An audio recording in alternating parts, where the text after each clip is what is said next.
Hi and welcome. In this tutorial I'm going to show you how to prepare your web testing lab using XAMPP and OWASP.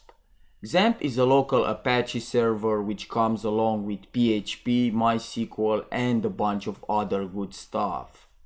Basically allows you to run a web server on your local machine. And OWASP is a free open source vulnerable web application designed for beginners to learn web application security and hacking. So let's go ahead and download these applications by going to sourceforge.net and search for XAMPP and click the download button. I already downloaded the program, so I will skip ahead. But don't worry because the installation is very basic. Once done with the installation, open the program and start Apache web server and the MySQL database. Now you need to go to XAMPP directory and look for htdocs directory.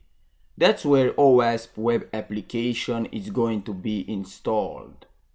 To download the vulnerable web application, search for OWASP and select the version, and then download the zip file. So again, I will skip ahead.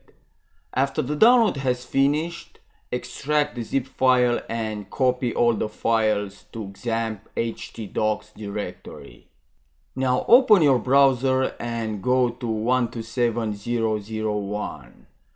You may need to reset the database by clicking Reset the DB link if there is a database error.